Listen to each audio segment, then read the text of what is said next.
Hey everyone, it's Reborn8 here from Extreme PC Game Systems, just doing a review of the Microsoft Sidewinder X6 keyboard.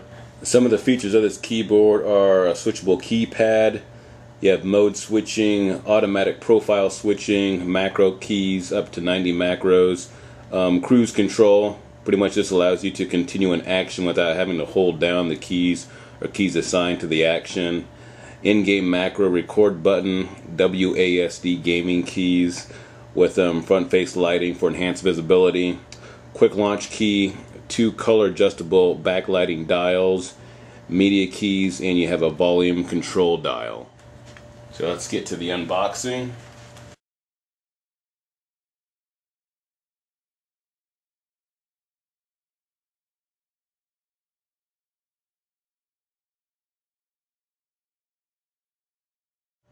And there you have it opened up.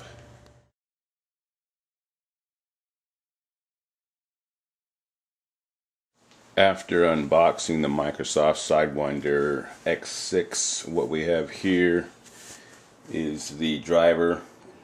As always, you want to just get the drivers that are most recent from online, of course. This here is the instruction manual for it. Goes over installation of it, USB connection, and the various functions of the keyboard. This here, as you can see, is the keyboard.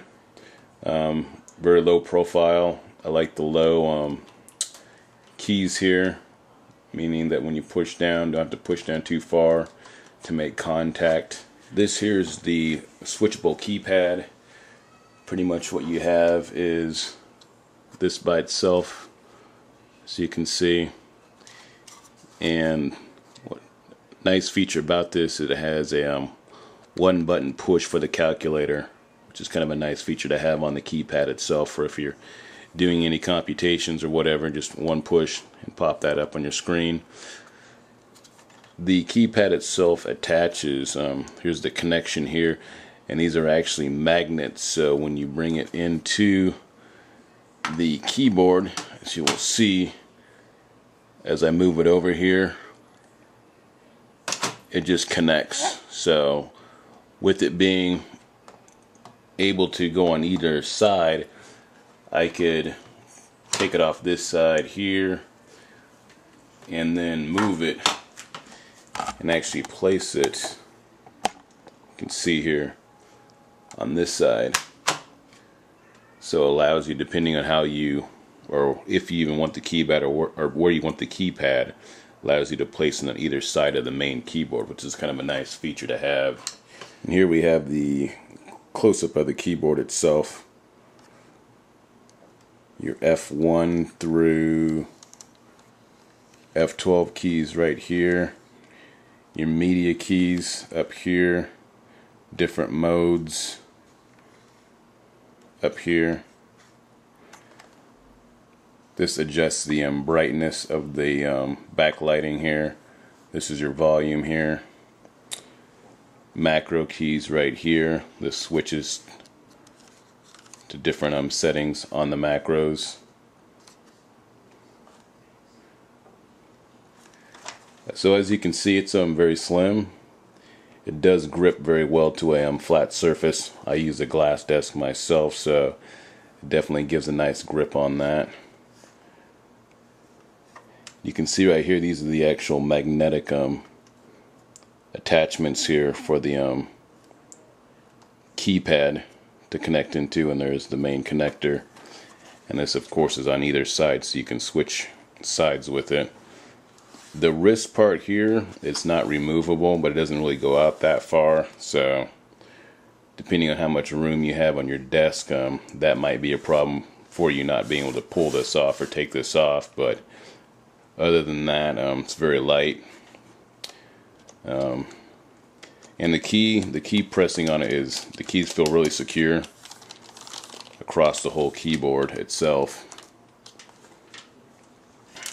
On the back of it here, you have some rubber here for grip, rubber here, and on the bottom. What it does not have, you can't tilt it. It has none of the Some keyboards have the flipper here that allows you to elevate a little bit. It does not have that, so it stays fairly flat. Myself, I don't mind that. I like a nice flat keyboard. But for some people that do, it might be kind of an annoyance not having it able to tilt. This here is the USB connector. There's only one connector out of the keyboard that needs to go into your computer. And this is that connector here. So unlike some keyboards that have multiple inputs for audio and microphone, this keyboard does not have that. You cannot plug anything into the keyboard itself. So it just has this one main one that goes into the back of the computer.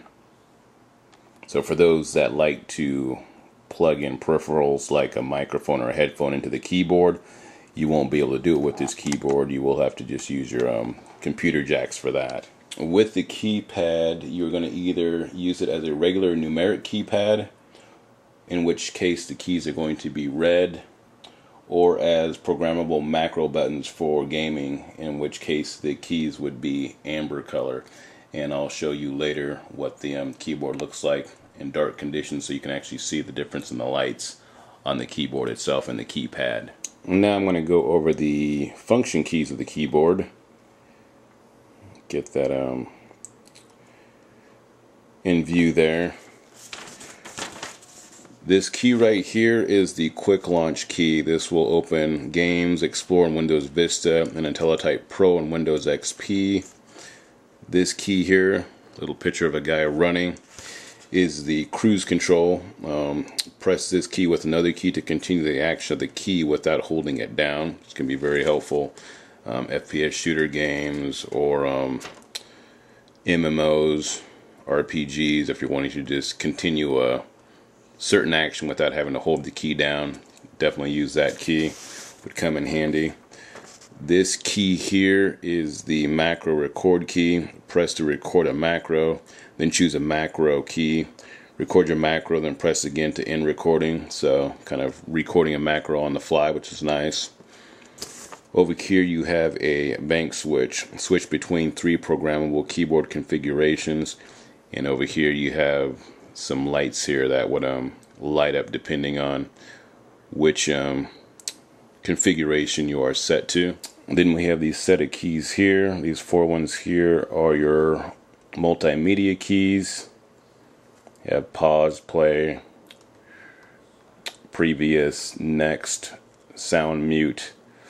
This here will adjust your display brightness, and this here will adjust your volume. It's kind of nice to have knobs that you can actually fine-tune these settings here to your liking. This here is a shot showing the Microsoft Sidewinder X6 on the bottom here against the Razer Lycosa keyboard up there. So it shows you the difference in the width. The width of the Sidewinder is a little bit more with the keypad on, as you can see over in this area here.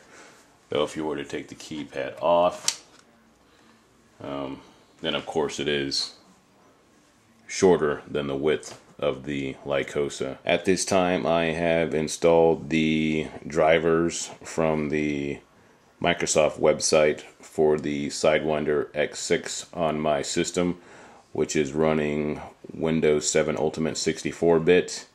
So let's hook it up. This here is a shot of the Microsoft Sidewinder X6 on the desktop that I use. As you can see, it fits fairly well, and I have a rather large gaming pad to the right of that, but it all fits on there. This is Reborn 8 from Extreme PC Game Systems. Thank you for watching. If you have any questions, send me an email, reborn8@Extreme PC Game Systems. I'd be more than happy to answer them. Till then, thank you for watching the review. I definitely enjoy doing these to just kind of get it out to the people, let you guys see something before you go out there and buy it. And stay tuned for more. Game on.